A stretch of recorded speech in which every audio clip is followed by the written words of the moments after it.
إذا كنت من هواة متسابقي السيارات وتبحث عن حلبة سباق، فلن تجدها إلا في الطرق الألمانية السريعة. فالمعروف عن ألمانيا أنها الدولة الأوروبية الوحيدة التي لا توجد بها حدودا للسرعة، فعليك أن تكون حذرا عند دخولك هذه الطرق، وأن تلتزم بالسرعة العالية للوصول إلى وجهتك، وإلا ستخالف وفقا للقوانين.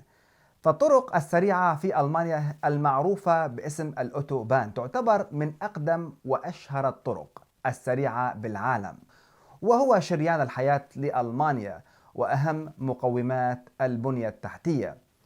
هنا مثلا هذه مسافة تسمى طريق التسارع، وهي مسافة لا تتجاوز 200 متر، وهي بمثابة مدرج للإقلاع، ويجب عليك التسارع بسيارتك للدخول للطريق، وإلا سوف تعرقل السير أو ترتكب حادث مميت لا قدر الله.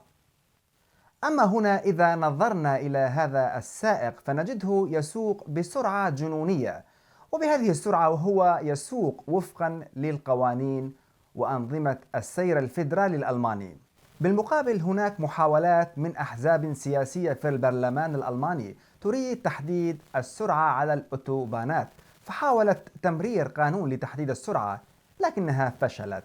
الألمان مغرمون بهذه الميزة التي لا يمتلكها أي بلد بالعالم، لذلك تجد الكثير من عشاق سباق السيارات حول العالم يزورون ألمانيا لتجربة قيادة السيارات بالسرعة الجنونية. طيب، المعادلة تقول إن كل ما زادت السرعة زادت الحوادث، ولكن في ألمانيا الوضع مختلف، إذ أن الطرق السريعة أكثر أمانا إذ ما قورنت بالدول التي لديها حدودا للسرعة على الطرق السريعة مثل بلجيكا أو فرنسا أو الولايات المتحدة الأمريكية. لذلك أغلب الأوتوبانات مصممة بشكل مستقيم وخالية من المنعطفات. فإذا صحت لك هذه الفرصة، فهل سوف تقوم بتجربتها؟ وسلام، نشوفكم بفيديو قادم.